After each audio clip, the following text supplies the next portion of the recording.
Joining me today to discuss the Elizabeth Youth Theater Ensemble, and I hope I get their names right, is Sophia Grimsley. Did I get it right? Yes, you did. One down and one to go. And Angela Cariotis. Very good. I got them both right. Glad to be here, yes. Very good. Welcome, ladies. Thank you. Thank you. Now, you're from Elizabeth, Sophia. Yes, I am. Sophia. Sophia, yes. And you've studied acting? Yes. Where'd you study at? Acting and dance. Actually here in Elizabeth. I came up in the Elizabeth Public School System, the Gifted and Talented program, as it was called when I was here. And I had wonderful teachers, Miss Walsh, Miss Toll, Miss Perino. I came up from about 3rd grade in public school here through high school. I graduated from Jefferson House. So got a lot of my training from there. You probably left out a teacher. You're going to hear about that later on, but you should I start probably naming did. I'm names. sorry for anybody I left out. Trust me, don't blame my heart. It's my mind. Now, Angela, you're an actress also? Yeah, I'm a performance artist. I write and perform my own material. And what are you performing in right now? I have 3 solo shows. One is Stretch Marks, about the experience of becoming a new mother. Say Logo, Say Word, which is about being a first-generation American. And Reminiscence of the Ghetto and Other Things That Raised Me, which is about my experience growing up in Irvington. Now, you wrote those yourself? I did. Congratulations. Thank you. Thank you. Okay. Now, how long have you both been working with the Elizabeth Youth Ensemble? Since 2004 was our inaugural year. How do you like it so far? I love it. It gives me an opportunity to give back all the gifts that were given to me, to the children, so it's amazing. Now, you two have taken a unique approach with as far as the theater is concerned. You're working with an anti-bullying initiative. How was that process? Well, one of the things that EYT prides itself is that each year that we've been working with students, we've developed a theater work centered around a specific theme. This year, our theme was anti-bullying because it's so prevalent, not only in the news, but in the students' lives. So one of the things that we do is write and tell our own stories, and this year was about bullying. And that's an interesting concept because children love to act and be a part of the theater, and at the same time you're teaching them. So that's something different. Is Theo Perkins, who's involved in this, is he planning to increase or expand the theme anyway? Well, one of the things that we hope to do is take this play that we've already created and perform it at different venues, different schools, different events that are happening around town. So it's something that we've already created, but it could have a long life. Yes. Now, when you talked about the script and how it came about, was it inspired by real life experiences? Absolutely. One of the things that I did, I was the writing instructor that helped develop the text for the play. So one of the things that we did was write in traditional forms of poetry and drama. So the students are learning literacy through the arts. It helps support their language art curriculum, but the content of the work is based on real life experiences, whether things that they've experienced themselves or things that they've witnessed. Now, whether you know it or not, there's probably some bullying in the acting field also. Those who are seasoned and a bit more look down upon others and go get this for me and run and do that. So have you experienced any bullying in that? Well, one of the things that I really try to stress with the students is that there are bullies who are adults. People don't grow out of being a bully. That's why this idea is so very important. There's about 30% of workers in the United States suffer from and experience bullying in the workplace. So whether you're an actor or a performer, or I think in any field, right, we've all been privy to being bullied as an adult. Now, based on the new bullying laws in New Jersey, the New York Times reported that in Elizabeth, children, including kindergartens, will spend 6 class periods learning, among other things, the difference between telling and tattling. Does your work explore this, and if so, how? Yeah, absolutely. One of the things that we discussed is, you know, everyone hears the quote, if you see something, say something. Right. Well, that's basically one of the things that inspired us.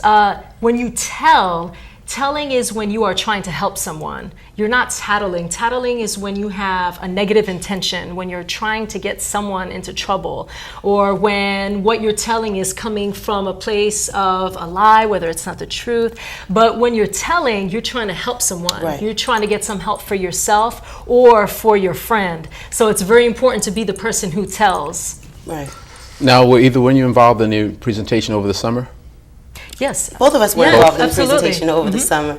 Yeah, it was really a great experience because it gave us a chance to really get in there and find out what was going on in their minds and find out the issues that were harming them or bothering them. And we made sure that we included a lot of those issues in the text and allowed them to really express themselves, like having to do with what it is that directly. What type of feedback did you get over from the presentations? Everybody loved it. We had a Q&A and parents had questions. A lot of our message has to do with people understanding that just because if you love the arts, you don't have to put it on the shelf or treat it as a hobby. There are careers in the arts, and everything is not about being in front of the camera or on stage. There are lots of jobs, and a lot of the parents, they really took time and thought about that, and they really had responses like, wow, you know, my daughter loves this, but I tell her, oh, focus on school, focus on something else, because you'll never make any money doing that. And I think a lot of the parents got a chance to see, well, that's not necessarily the case. Now, this component of the piece that you did in the summer came off. It was a hit. You came back and you helped the students write and produce a public service announcement about anti-bullying. How did that turn out?